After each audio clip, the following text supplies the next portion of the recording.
Hi folks, I'm Dan Peterson, aka Dr. Rockter. You're watching The Hole on the Corner, where we talk all things R.A. Lafferty. And with this video, we are concluding our little tour of locating Lafferty in the literary landscape. For better or worse, something I wanted to try to do. I'll probably update these at some point, try to say a few more coherent and concrete things, but these videos are suggestive for the time being. And I think it's interesting to think about Lafferty beyond science fiction. So we've looked at American fiction in several regards, world literature, and now we're looking at weird fiction. And the Vandermeers, recently did their big book of science fiction and included Lafferty's story 900 Grandmothers. And around the same time, they had this other anthology called The Weird, which sadly does not contain a Lafferty story, but I think it could have. I think he could.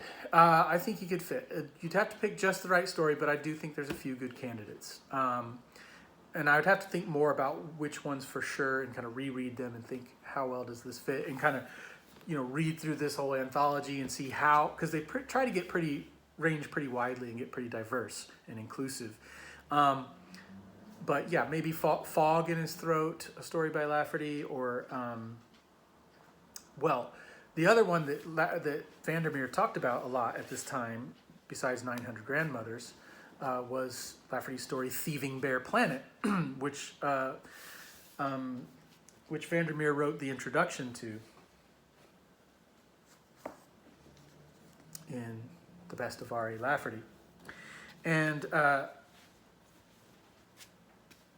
it's an overtly science fictional tale, a planetary tale, but it is so outre and weird and with strong elements of horror, comic horror, but unsettling comic horror. Really something special in Lafferty's body of work. But yeah, so maybe Thieving Bear Planet. It's hard to say how I think Lafferty fits in with weird fiction. As I mentioned, he was collected in a lot of horror anthologies in the 60s and the 70s.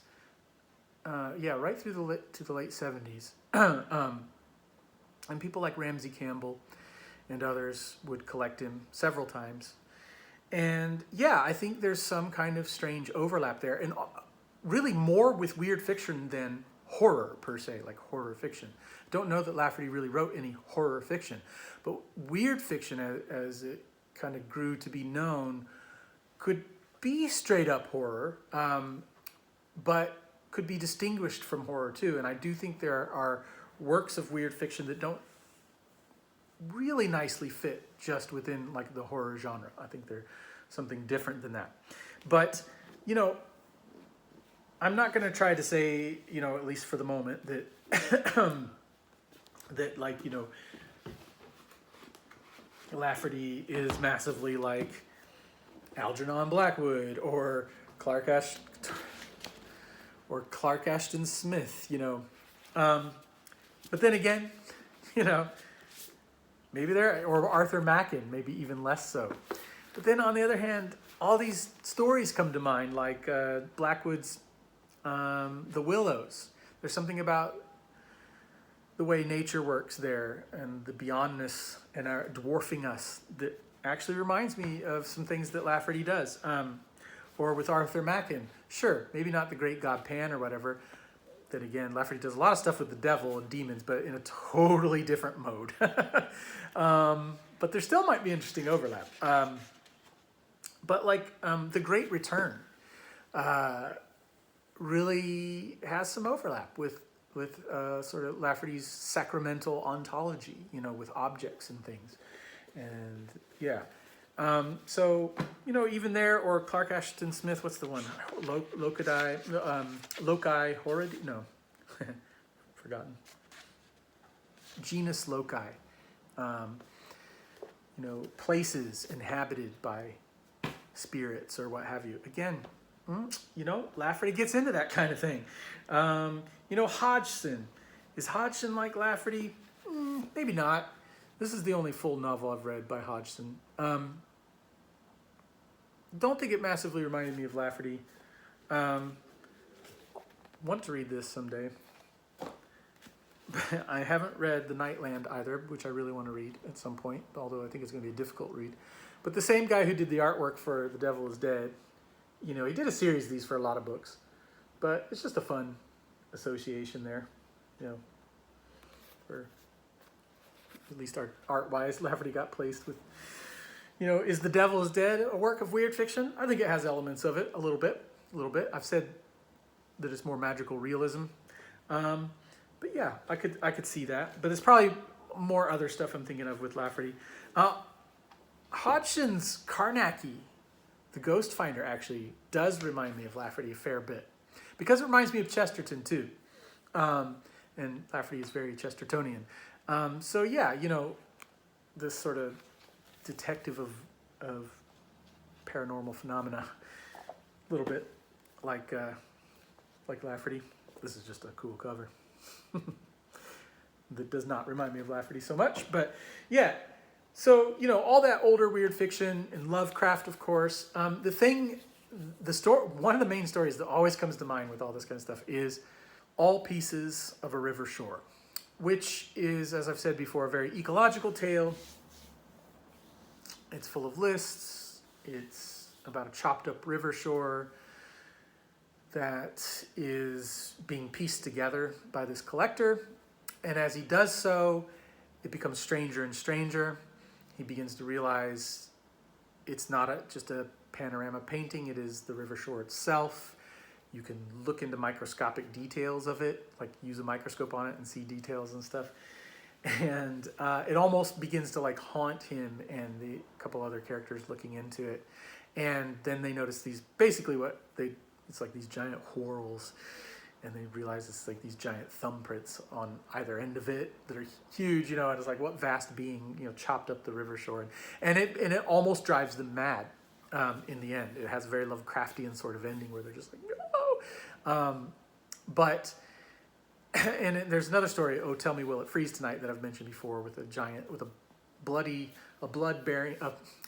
tree that bears bloody fruit and a giant bird that eats one of the guys in the end and stuff. And it has a quality and it ends on a note of reality melted away, kind of insanity type of thing. Whereas All Pieces of a River Shore ends as Lafferty often does, and this very much distinguishes him maybe from most weird fiction, where characters and the readers are invited to play along. So there's almost like this Lovecraftian epiphany, but you do have the option usually to laugh along. And as I've said before, from the story Days of Grass, Days of Straw, he talks about working out your salvation with fear and chuckling, which he elaborates as scare shaking and laughter shaking. So that trembling that comes both from horror and laughter, and as I've said, I think Lafferty works in a horror comic mode, distinct from horror comedy, the genre of movies, maybe having some overlap, but this horror comic mode that fuses together the comedic and the horrific. And some weird fiction is not without humor. So, there could be overlap in that way. But yeah, so there's this quality to it where you can kind of laugh along to the monstrous revelation, as it were, which maybe distinguishes it from weird fiction. But that doesn't mean there's not an overlap. And also, sometimes weird fiction is described as involving a surrender to the weird. And that's an interesting one about Lafferty. And you could call that opportunity to laugh along a surrender to the weird of a very different kind, maybe, because I think it's more of a narrational surrender to the weird. That just makes the narration porous to the unknown and to the uncanny and to the unexplainable and what have you. And with Lafferty, I'm not sure if there's a surrender to the weird, because it feels as if the surrender to the weird happened ages before the narration started. Often weird fiction can have especially in Lovecraft, a move from the mundane to the weird.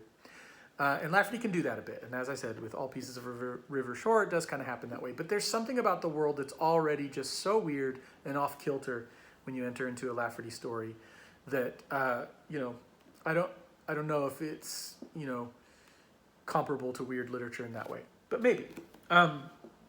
Something that Vandermeer noted in the New Weird, and I don't think that term is really kept, but I keep using it just to talk about the next generation of weird writers, that they explicitly claim New Wave as a New Wave science fiction as a influence on their version of weird fiction, but also, of course, horror. And Lafferty essentially is a New Wave writer, or certainly was grouped with them at one point and beloved of them. You know, Harlan Ellison and Roger Zelazny and Samuel Delany and others all loved Lafferty, at least initially, and just thought his stuff was amazing. You know, and so that, you know, you could say he's an oddball New Wave writer in a way. And I don't know that any of the New Weird guys know of Lafferty or are in any way influenced by him. I think they're more influenced by Delany and others, and maybe Le Guin and what have you. But, you know, to the degree that there's overlap there with Lafferty, you know, that and the fact that Lafferty, I think, actually wrote in a semi-horror mode and was included in those horror anthologies and stuff, more than I really see in the New Wave writers. There's more intense sort of grotesquerie and things like that in Lafferty than I think I really see in those other New Wave writers. Now, check me on that. You know, tell me if you think, no, they do equal amounts of gore or grotesquerie or weirdness and, you know, what have you, as Lafferty does. But I sense more happening in Lafferty. So in that way, you know, there's weird fiction adjacent stuff going on in Lafferty that might be worth thinking about. You know, he's not a Lovecraft, he's not a Ligotti, he doesn't have that worldview, but I think he engages that worldview a lot. And you think about Uden, the nothingness monster in Past Master, which we'll get to pretty soon, and things like that. Lafferty really likes to take on this dark worldview and maybe a nihilistic worldview and so on. And to a certain degree really gives it say. And, you know, I think he's ultimately seeking to subvert it. But I think he really leaves it on a razor's edge, and the world could tilt either way. And you get a lot of that, the world tilts one way or the other type of stuff. And, you know, particularly you can think of a story like Dream, which is also called Dream World from the 60s. And if you know that story, that might be a good contender for a weird fiction story by Lafferty. But the whole world begins experiencing the same dream, or as they begin to call it, nightmare. And there comes this moment, this day, where they're going to find out, is the nightmare going to be the new waking reality, and this mundane life we have, the dream? And there's and that's the thing too, like weird fiction, especially New Weird, maybe deals a lot with body horror and stuff. Does Lafferty do body horror? Yes, a little bit here and there. As I've mentioned before, Once on Aranea, the spider planet has kind of a gross out body horror moment. And maybe a few other, well, I mentioned This Boding Itch, where people have this itch on their left hand and eventually feel compelled to cut it off, and then the hands start running around. So, I mean, yeah, there's some Laffertian body horror here and there. And you see that in a bit in the story Dream, you know, where part of their dream quality is that they're all nasty or whatever. They're just like covered in scabs or something, and their hair's gross, and there's green rain falling outside all the time or whatever. And the way they eat is they let a rat comes up out of their mouth and grabs their food and then goes back inside. Stuff like that, you know? So, you know, it's Laffertian, it's unique. It's not, I don't know that I've seen the same thing in weird fiction, but I don't know. Let's put it this way. I think people who love weird fiction would love a lot of Lafferty. And I'm going to do some excerpts soon because some of this you see more in the novels, deep inside, deep cut novels. You know, there's moments in Where Have You Been, Sandaliotis, which, what even is that title? You know, like, and that's in that book, Apocalypses, which has Where Have You Been, Sandaliotis, and The Three Armageddons of Enniscorthy Sweeney. But yeah, there's moments in here that are very weird fiction-like. So I'll see if I can read some of those excerpts. But even in like Fourth Mansion's a more popular novel, I think there's moments that are very weird fiction-y, and there's very much a monster discourse in there. I just think of this one particular moment where one of the recurring characters who's, they're all part of these different almost clans or whatever, but like the toad people and the badger people and the fish people. No. Oh, now I'm forgetting. Badgers, toads, snakes, and falcons are the different sort of groups. And there's a part where one of the leaders of the toad people, I think, has the main character like in his office or something, and he kind of is like, just a second. He's like, I need to rehydrate or something, and he basically his chest collapses, like it describes it, is really cool, and then he sticks his head in this thing of water that is seawater that's actually from the sea, metaphysically contained in that, bowl of water where you can see fish swimming through, peering from one side and going out the other, but like not going around it. And he sucks ocean water back into himself and fills out his chest again. Just weird stuff like that, all over the place in Lafferty. So sometimes you got to get into the novels to get some of the most weird fiction-like moments. But yeah, he takes on, Ligotti and Lovecraft type worldviews and leaves things often hanging in the balance, as to what's real. And that alone, I think, is kind of weird fiction-y. But yeah, so, I've mentioned before some of these newer writers of horror, weird fiction that have an imaginative quality that can remind me of Lafferty. More than like just straight ahead horror fiction. I've mentioned, Vandermeer and Mieville.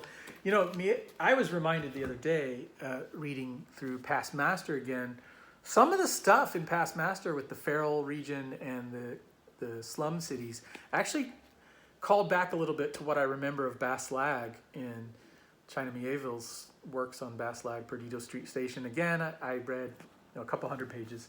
Would like to go back to it. I'd actually rather read maybe The Scar, but I hear it's richer if you read through them in order. But anyway, yeah, so you've got all that kind of stuff and some resonances there. And then just to go into not weird fiction per se, but weird fiction adjacent, of course, there's Neil Gaiman, who is directly influenced by Lafferty massively. And you do see that. If you read enough Lafferty and then you read like American Gods, you're like, oh yeah, this is so Laffertian, that whole weird Americana, myths kind of being realities and things like that. And I enjoyed Anansi Boys much more than... the high concept of American Gods is just awesome. Love it. But as a tight narrative experience, I liked this even better. And it, in some ways, reminded me more of Lafferty. And its sort of use of indigenous storytelling and stuff. So you've got that kind of thing where I think Lafferty's placed kind of well there. And then there's just, and this is like a fellow Catholic, but I don't know how much his Catholicism really comes into his work per se, but Tim Powers,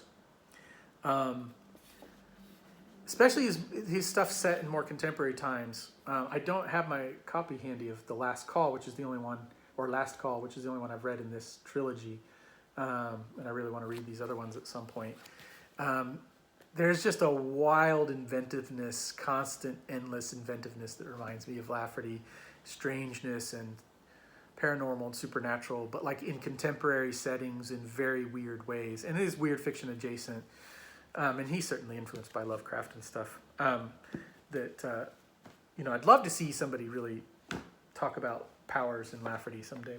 But yeah, so that's my rough sketch of suggesting that there's an interesting discussion to be had there as to Lafferty's juxtaposition with weird fiction that I'd love to see more people talk about, and I will try to talk more about in the future. But that concludes our little series on locating Lafferty in the literary landscape. Thank you for watching. If you watched, if you didn't, that's okay. This was more for me than anyone else. But I would love to hear what you think. I'd love to hear how you place Lafferty in the literary landscape, how you think in relation to this video he fits or doesn't with weird fiction, etc. And we will get on to some more fun stuff soon. Thanks for tuning in, guys. Take care.